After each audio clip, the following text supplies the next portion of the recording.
Eating, کھانا انسانی زندگی میں اہم ترین ایکٹیویٹی، اہم ترین کام ہے۔ ایک اندازے کے مطابق دن میں 67 منٹس ایک آدمی اوسطاً وہ کھانے اور پینے کے معاملات میں صرف کرتا ہے۔ دنیا میں 8 ارب انسان بستے ہیں اور سب کے کھانے پینے کا انداز بھی مختلف ہے، لیکن ان سب میں سب سے بہترین طریقہ وہ ہے جو دین اسلام ہمیں سکھاتا ہے،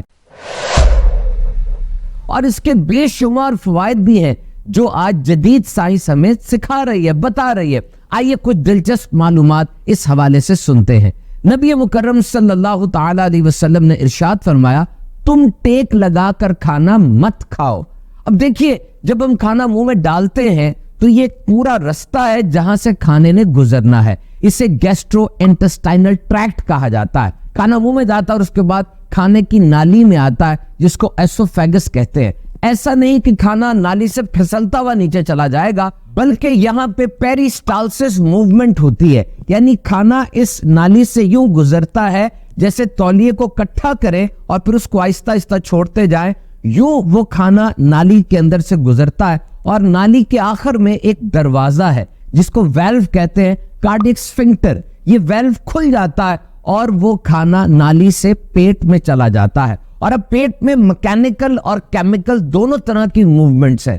کھانا موو کرتا ہے، پیٹ کنٹریکٹ کرتا ہے، ایکسپینڈ کرتا ہے، کبھی سکڑتا ہے، کبھی پھیلتا ہے، اور وہ کھانا پیٹ میں 40 منٹ سے 2 گھنٹے تک رہتا ہے، اور پھر پیٹ سے اس نے چھوٹی آنت میں چلے جانا ہے۔ اب یہ جو کھانا پیٹ میں ہے، یہاں مختلف قسم کے تیزاب اور انزائمز آ جاتے ہیں، ہائیڈروکلورک ایسڈ ہے، ایملیز، لائپیز، بائل وغیرہ، اور اس کھانے کے اوپر ایکشن شروع ہوتا ہے۔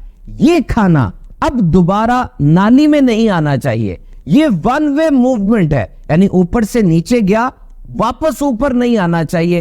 ہمارے جسم میں بہت سی چیزیں ایسی ہیں جو ون وے موومنٹ ہے، ایک ہی طرف اس کا رخ ہونا چاہیے۔ جیسے خون جو دل کی طرف آتا ہے، جس نالی سے خون دل کی طرف آیا اسی نالی سے واپس نہیں جائے گا، اس کے لیے دوسری کئی نالیاں ہیں۔ اسی طریقے سے یہ کھانا جس نالی سے پیٹ میں آیا واپس اس نالی میں نہیں آنا چاہیے۔ ہاں، جب آپ سانس لیتے ہیں تو جس نالی سے سانس گیا اسی نالی سے واپس بھی سانس آتا ہے، لیکن کھانے میں تو اس کے اخراج کی اور ایک سسٹم بنا ہوا ہے، اور اگر یہ کھانا پیٹ سے دوبارہ نالی کی طرف آئے تو یہ بڑی حساس ہوتی ہے، کیسی جلن مچتی ہے، تیزابیت ہوتی ہے اور نقصان ہوتا ہے۔ گرڈ GERD بیماری ہے، ایسڈ ریفلکس ایک بیماری ہے جو اس تیزاب کے اوپر آنے کی وجہ سے ہو سکتی ہے۔ تو وہ آدمی جو سنت کے مطابق بیٹھ کر کھانا کھاتا ہے، اس کا پیٹ اور یہ نالی سب 90 ڈگری پر ہوتی ہے، بالکل سیدھی ہوتی ہے، وہ کھانا اوپر نہیں آ سکتا۔ لیکن اگر کوئی لیٹ کر یا اپنی پوزیشن کو بہت زیادہ الٹا پلٹا کر کے کھانا کھا رہا ہے تو اب یہ سیدھا نہیں رہے گا، بلکہ 120 ڈگری سے بھی زیادہ ڈسٹرب ہو جائے گا،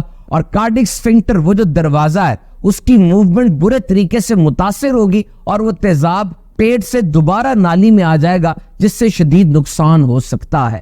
اور اگر بہت زیادہ پیٹ بھر کے کھانا کھا لیا جائے تب بھی پیٹ میں پریشر پڑے گا، اور اگر یہ کھانا پیٹ سے دوبارہ نالی کی طرف آتا ہے تو بہت زیادہ فرق پڑے گا، نقصان ہو سکتا ہے۔ اور آج سے 1400 سال پہلے نبی مکرم صلی اللہ علیہ وسلم نے ان دونوں حوالوں سے کیسی زبردست رہنمائی فرمائی۔ ارشاد عالی شان ہے، آدمی اپنے پیٹ سے زیادہ برا برتن نہیں برتا۔ انسان کے لیے چند لقمے ہی کافی ہیں جو اس کی کمر کو سیدھا رکھ سکے، اور اگر ایسا نہ کر سکے تو پھر 1/3 کھانے کے لیے، 1/3 پانی کے لیے، اور 1/3 ہوا، یعنی اس کو خالی رکھے۔